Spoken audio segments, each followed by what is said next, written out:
Good morning, welcome back to my daily Tour Divide updates. This is day 10 now, so let's get over to track leaders and see what's been going on. And well, as you probably realised by now, Victor is still way out in the lead. He ended up staying in Grants last night, so it looks like he stopped kind of a little bit earlier than he has been doing. Kind of makes sense. There is better resupply in Grants than in Pie Town. Pie Town, I mean, you need to time it right. So by leaving now, he should be able to get to the cafe in Pine. By leaving kind of earlier in the morning, he should make it to Pie Town by the time the cafe's open. Gives him a bit of a better resupply than the Toaster House. I mean, he's in the privileged position of being so fast that he can kind of, decide to take it easy. He's got such a gap over Robin now. So Robin is in Cuba, so that's like 3-4 hours, probably more gap. Victor flying along, looks like he's looking pretty good for that record, I'd say. I mean, even if there is kind of any kind of issues, it should be good. So that's Victor up front. Further back, we have to go a long way back now. So Lawrence and Angus, they're not quite into New Mexico yet.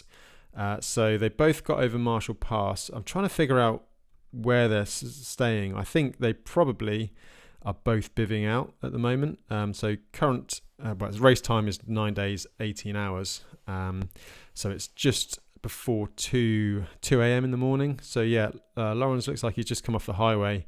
I can't recall there being any kind of like campsite or anything around here. So he might just be bivvying out on the side of the road. Same goes for Angus. Looks like he's just, again, I don't think there's that much down here. Maybe he's in the campground, actually. There is a campground down here. Angus and Lawrence, I mean, basically at the moment there's a pass. Angus is at the bottom of the pass.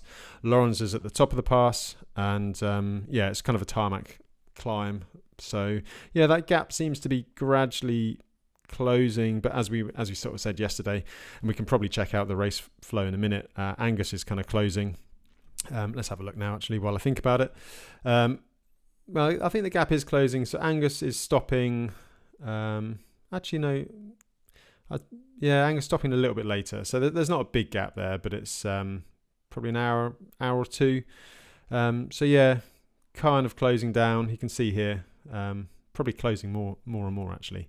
So I wonder if Angus will make that catch. I've not really heard anything from anyone. I guess there's pretty much no cell or phone signal in this area. So updates from WhatsApps and things are pretty thin on the ground. And then we have to go a long way back to Del Norte to find Xavier, and it looks like he's staying there. So we'll be going over Marshall Pass in the morning. He's got that pretty big gap over Miko now. We're seeing the structure now, and it's probably unlikely there's going to be too much in the way of position change with this top five. And then we have to go back to Megan and Felix again. They're kind of just in the same kind of positions they were yesterday. Nothing seems to be changing too much. I mean, Felix, I guess, is limited a little bit by the fact he's on single speed, and once they get over into New Mexico and the big long road sections, I'd imagine Megan will probably eke out a bit more of a gap. Predominantly because Megan's got the gearing on the road, and a single speed you kind of stuck where you are. They've kind of drifted a little bit back behind Michael's dot as they were yesterday, but I mean it's still lightning paces, and Megan's still way ahead. I mean she's the fastest woman by a long way. Don't think second place. I think it's still Torrin. She's still in the basin and still rolling through the basin. Looks like she's going to be aiming for Wamsutter tonight. Almost like more than half a state between Megan and second place. So we keep talking about Victor, but Megan is absolutely flying, and she's way ahead of the women's records at the moment. So big ride from Megan, and that's kind of the overview really. Before I go any further, I will just thank the sponsors. So Redshift Sports, you know about them now. Loads of really cool products. Check out their website and have a little look around, see if there's anything that you think might help you on your bike. And I've got the discount code as well. And of course, Enduro bearings. They've got all the really cool bottom brackets and bearings. Pretty much most of my bikes now are running enduro bearing bottom brackets. The great thing is I've just never replaced a bottom bracket. Both Max Hit and XD15, never had an issue with them. So it kind of, I guess the thing is, at first, when you first look at it, they seem more expensive, but then when you factor into the account that, you kind of, if you had for example, a SRAM BB, you'd pretty much be replacing it almost guaranteed after a Tour Divide. This would just be getting bedded in. So, they do kind of pay for themselves over time, and really great enduro bearings.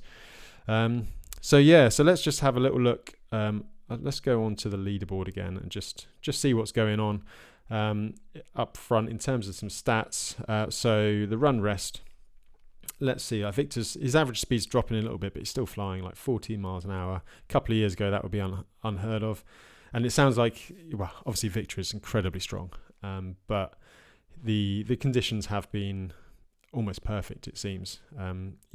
Not much in the way of headwind, and really, like I said it the other day, I really didn't think last year when Robin set that time that conditions would be as favourable again, but they have been. And Victor's super strong rider, obviously would have been up there regardless of conditions, but it's just allowed for this record ride. His run rate 71.4, and you can just see from everyone else in the top 10, apart from maybe Dries, that he's got the lowest run rate, but it's just riding faster than everyone. And I guess that's the way to do it. If you're strong enough to get to the hotels and not sleep outside and recover properly, it means you can ride faster in the day. Lawrence, he's closed that gap a little bit. You remember way back at the start, he realised that maybe he was resting more than the others. It probably pays off in the long run, to be fair, but he's still riding really fast, and he's riding faster than Angus as well. Angus is riding a little bit more. He's just on a 76.9 run rate at the moment. Whether that, closes the gap, we heard from Lawrence the other day just saying that he was kind of, he wanted to enjoy it more rather than pushing.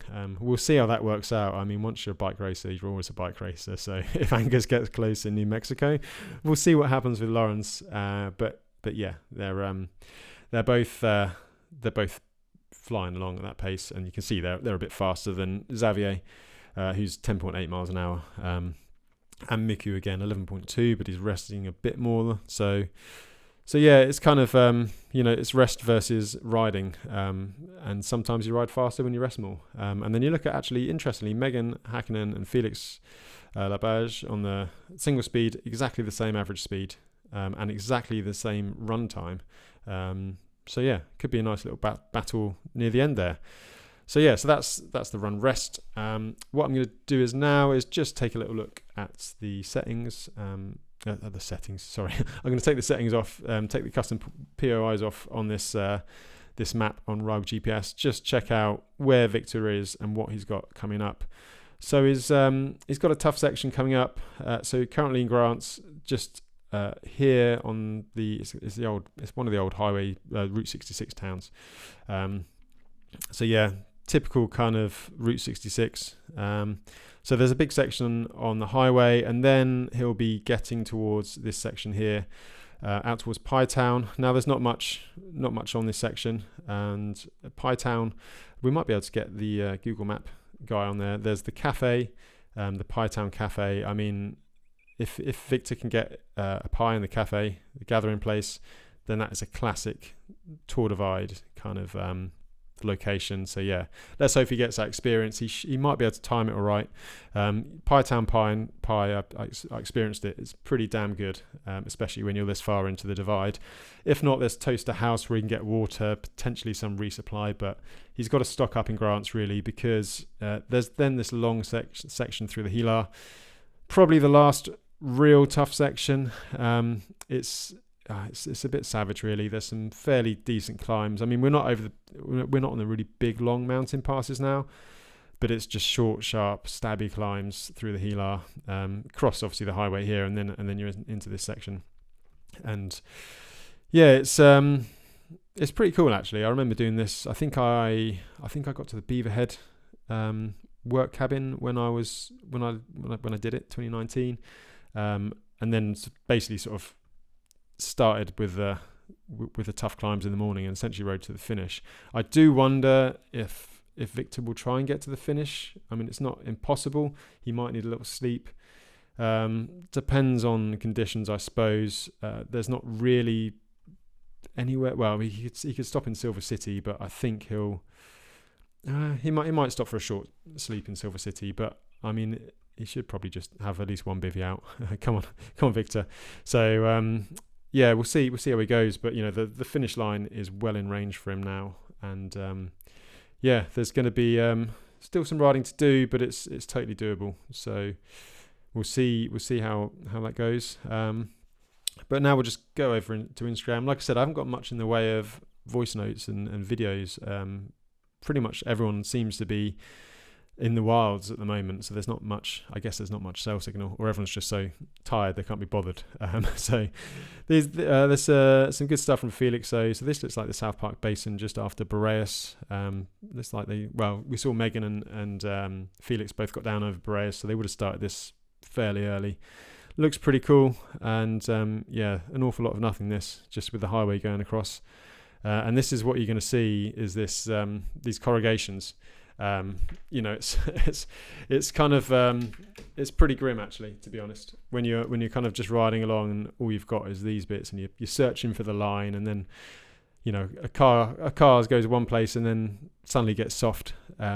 But yeah, that's the divide for you. You're just chasing the smooth line the whole time, and it's pretty much never there. And when you're tired, it gets quite frustrating.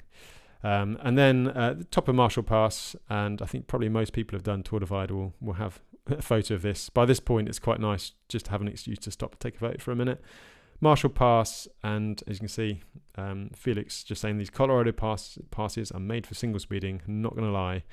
And yeah, I guess the thing about the passes in Colorado is they're actually, a lot of them are kind of like Boreas, for example, was kind of rail grade. There used to be a train line up there, and they're not that steep. They're all fairly consistent. So actually, on a single speed, that's kind of what you want. What really kills you is when it gets steep and then shallower, and you're changing cadence all the time.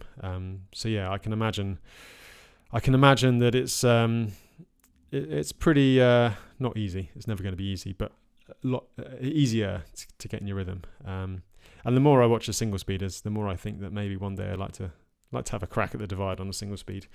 But we'll save that for the midlife crisis maybe. So yeah, and then we've got Victor. A few shots, obviously a few dot watchers out there. So here's Victor, still looking fairly fresh. I mean, that white skin suit still looking fairly white for a Tour Divide, so he must be getting it washed every night at least. And yeah, still smiling. So that's Victor. I don't know where that is, maybe Cuba or somewhere like that. And then hello à tous, hey, c'est reparti là pour une nouvelle journée. Le thème va être la grimpette et peut-être de l'escalade aussi.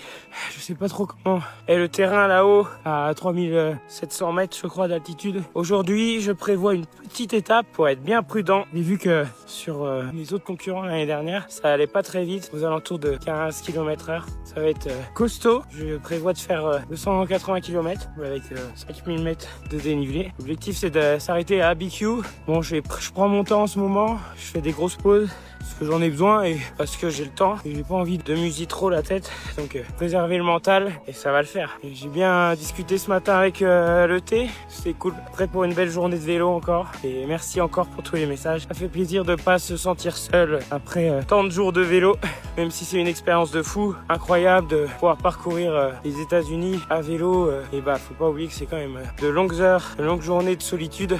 Et des fois, ce qu'on a juste envie. So yeah, so that was Victor.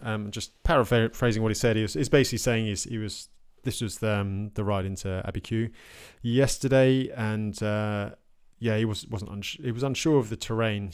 So he would have been going over Indiana Pass, and he was just saying that he basically wanted a shorter day, which I guess he did have a slightly shorter day, but I mean that's all relative in the Tour Divide.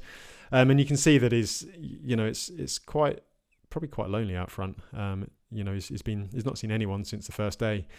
So I'd imagine that it's a mental game, and even though he's riding fast, loneliness it gets to everyone.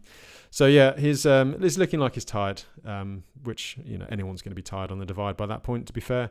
But he's still going and is almost there. So only a couple of more days left, and you can see here just posted up the road. This is what it's like in the fairly big chunk of New Mexico. I mean, it's kind of a miracle. Reshared Lael. Unfortunately, she had to stop her around the world record attempt. We talked about it in the podcast the other day that she was struggling early on, and it looks like the heat and stuff has got to Lael. So yeah, send the best wishes to Lael.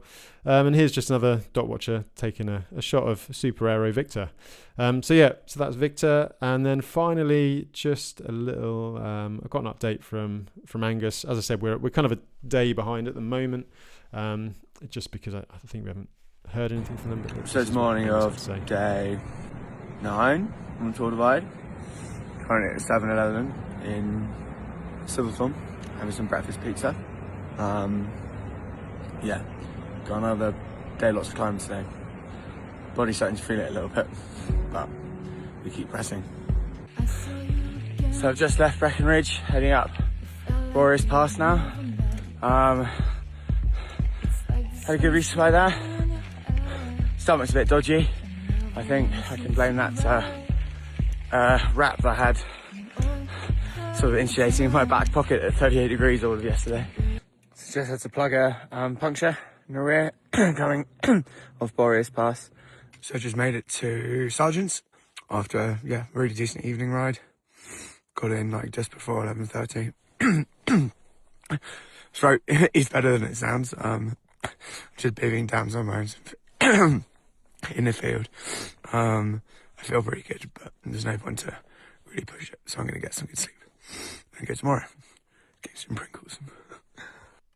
So that's Angus, and again, that fatigue, you can see it just creeping in. I mean, even Lawrence the other day, we heard from him, having a bit of a questioning the way he was racing. I think that's just natural, and I think everyone up the front, well, everyone across the field really is struggling it 10 days in. So that's my roundup for today. Hopefully have a few more kind of updates from people when they get back into Cell Signal for tomorrow. But in the meantime, thank you as always for watching, and I shall see you again tomorrow.